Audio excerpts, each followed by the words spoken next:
Bien-aimés dans le Seigneur, Shalom.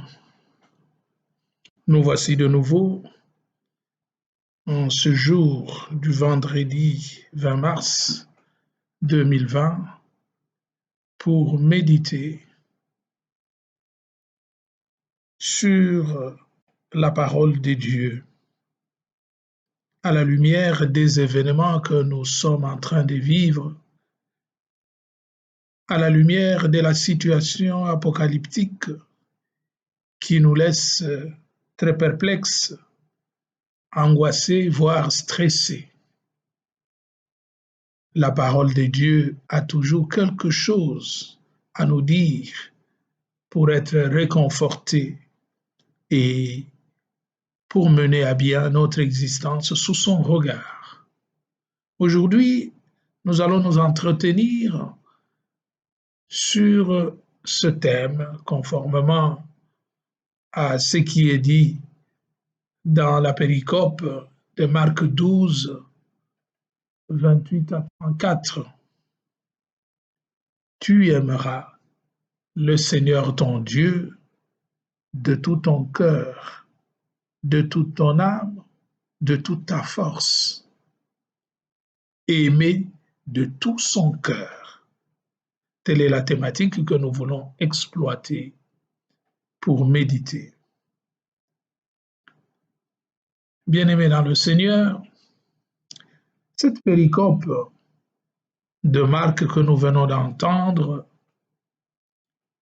nous suggère l'essentiel de l'appel pathétique que le Seigneur, avec lequel le Seigneur nous invite à retourner à lui de cœur et d'âme, avec un cœur humilié et repenti, afin qu'auprès de lui, nous puissions trouver la paix, la joie et la sérénité, parce que c'est en lui seul, source de vie, que nous pouvons être régénérés et nous pouvons avoir l'apaisement de nos cœurs. Parce que c'est avec lui qu'il est possible de retrouver cette harmonie de la relation, comme disait Martin Buber, je tue, brisé à cause de nos péchés. Auprès de lui, en effet, est la source de l'amour qui seul est capable de transformer notre humanité déshumanisée afin d'en faire une humanité où il fera beau vivre, où Dieu pourra être tout en tous. Alors s'accompliront pour nous justement les paroles du psalmiste qui dit « Oh, qu'il est doux pour des frères de demeurer ensemble dans l'unité et la prière par l'Esprit qui rassemble. » C'est le psaume 133, le verset 1. Qu'il est beau, qu'il est doux pour des frères de vivre ensemble et d'être unis. C'est cela que nous devons mettre en exergue si nous voulons réellement vivre dans l'aujourd'hui de Dieu, cette nouveauté à laquelle Dieu nous invite pour que nous puissions vivre harmonieusement et nous puissions vivre dans la joie que le Père de toute éternité veut nous procurer en son Fils bien-aimé. Bien-aimé dans le Seigneur, il est vrai qu'au regard de la situation assez complexe que traverse notre société en ce jour, il y a lieu d'être un peu préoccupé, voire d'être désemparé. Mais la sagesse scripturaire nous dit qu'en lieu et place de nous lamenter, de gémir ou de nous languir, c'est le moment ou jamais où il faut raviver notre espérance en Dieu. Parce que, comme nous dit Saint Paul, tout est grâce et concourt au bien de ceux qui aiment Dieu, dans Romains 8, 28. Et puis le même Paul nous dit qu'en fait, l'espérance ne trompe pas. Autrement dit, là où meurt l'optimisme humain, là doit naître l'espérance chrétienne. Romains 5, 5. Maintenant donc, c'est le moment d'invoquer le Seigneur, de supplier sa miséricorde, afin que dans son amour, il nous guérisse de nos infidélités et de nos fragmentations. Alors, pour que le Seigneur nous guérisse, il importe que nous puissions l'aimer de tout notre cœur. L'aimer de tout notre cœur, parce que, comme le dit le dicton, la bouche parle de l'abondance du cœur. Et nous devons aimer aussi avec notre esprit, notre âme, de tout notre cœur, de tout notre esprit, c'est-à-dire que toute notre pensée doit être orientée vers cet amour que nous propose le Seigneur et aimer aussi de toutes nos forces. C'est-à-dire que il ne suffit pas de proclamer, il ne suffit pas de penser, mais encore, il faut que cela s'actualise, se concrétise dans la praxis quotidienne, dans les actes concrets, que nous aimons non seulement du bout des lèvres, mais notre amour doit être manifeste et évident en acte. Aimer totalement, aimer de cette manière-là, avec tout notre cœur, toute notre pensée et toute notre force, c'est cela, l'amour vrai auquel Dieu nous destine et qu'il nous assigne en Jésus son bien-aimé. Alors, dans ce sens-là, l'amour, c'est quoi? L'amour, c'est le moi qui se perd dans le tu ou dans le toi, dans l'autre, qui se confond avec l'autre, à telle enseigne que ce que je veux pour moi, eh bien, je le veux aussi pour l'autre. Ne faites pas aux autres ce que vous ne voulez pas qu'on vous fasse. Aimer signifie donc faire à l'autre le bien que je veux pour moi. Et dans ce sens-là, aimer signifie être attentif à l'autre, être capable d'être pris aux entrailles, c'est-à-dire souffrir avec l'autre. La souffrance de l'autre doit devenir ma souffrance. La préoccupation de l'autre doit devenir ma préoccupation. Comme le dit le document du magistère Gaudium et Spes au numéro 1, les tristesses, les angoisses, les souffrances, les perplexités des hommes de ce monde doivent être les tristesses, les angoisses, les perplexités de l'Église. Nous devons être capables d'entrer dans l'univers de l'autre pour lui apporter notre secours afin qu'il puisse se sentir en paix avec nous. Alors dans ce cas-là, l'autre ne sera pas pour nous une menace, mais au contraire, il va constituer une chance, c'est-à-dire un partenaire, un allié avec qui nous devons composer pour faire un monde plus beau, un monde plus harmonieux, un monde où il fera beau vivre. C'est à cela que Dieu nous convie lorsqu'il nous demande de nous aimer les uns les autres. Alors, pour aimer, nous sommes habitués, n'est-ce pas, à avoir en face de nous quelqu'un que l'on voit. Si l'on peut aimer quelqu'un que l'on voit, ou si on a du mal à aimer quelqu'un que l'on voit, à combien plus forte raison, il n'est pas évident d'aimer Dieu que l'on ne voit pas. Mais pour témoigner de notre amour à quelqu'un, parfois nous sommes obligés de faire des sacrifices qui sont comme la marque ou l'épreuve de l'amour que nous avons pour quelqu'un. Alors Jésus n'a pas voulu que cet amour pour lui soit seulement un amour facile.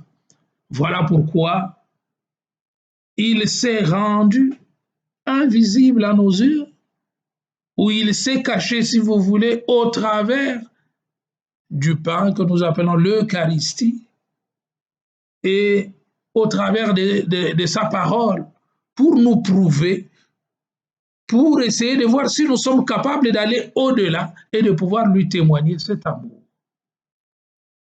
Alors, le moment que nous vivons,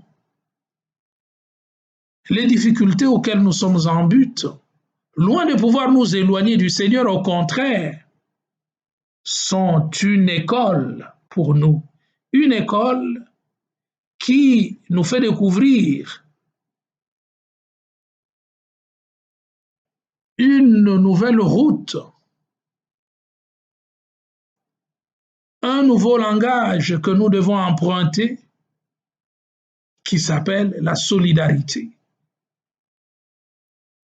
Parce que si nous sommes solidaires, disparaîtra automatiquement autour de nous ce qu'on appelle les disparités. Disparaîtra autour de nous le racisme, le tribalisme, l'hégémonie et la mégalomanie, etc. Alors, si nous faisons disparaître par la solidarité toutes ces antivaleurs qui font que l'homme ne se déshumanise, alors à ce moment, nous pouvons construire une société où nous serons comme les doigts de la main et pour se compléter. Alors, convertis à Jésus-Christ et débarrassés ainsi de tous nos masques, nous vivrons la vraie fraternité sans coronavirus et sans peur. Et alors, qu'est-ce qui surgira de cette relation harmonieuse? Eh bien, surgira le printemps qui sera pour nous le prélude de la Pâque du Seigneur et de notre Pâque à nous-mêmes. Demandons donc cette grâce au Seigneur pour que nous puissions faire un monde plus beau, un monde où l'amour de Dieu demeurera au milieu de nous et cet amour sera exprimé par l'amour que nous aurons aussi les uns pour les autres. Et alors, si l'amour est au cœur de notre vie, nous ferons un monde plus beau, comme le dit ce chant du Père Sassa, tu aimeras le Seigneur. Tu aimeras Yahweh ton Dieu de tout ton cœur, de toute ton âme, car c'est lui qui te donne la vie. Tu aimeras Yahweh ton Dieu, tu aimeras de tout ton cœur, tu l'aimeras de toute de ton âme. Tu aimeras, tu aimeras, tu aimeras, tu aimeras. Écoute Israël, la parole du Seigneur. Ainsi parle le Seigneur, notre Dieu, notre Père. Écoute Israël. Je suis le Seigneur ton Dieu. Tu n'auras point d'autre Dieu devant ma face. Tu aimeras Yahweh ton Dieu de tout ton cœur, de toute ton âme. Car c'est lui qui te donne la vie. Tu aimeras Yahweh ton Dieu. Tu aimeras de tout ton cœur. Tu l'aimeras de toute ton âme. Tu aimeras, tu aimeras, tu aimeras, tu aimeras.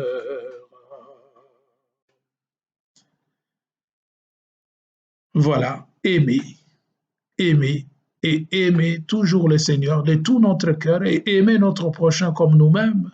Voilà la condition inéluctable pour faire advenir un monde plus beau qu'avant, un monde où Dieu demeurera au milieu de nous. C'est un défi à relever.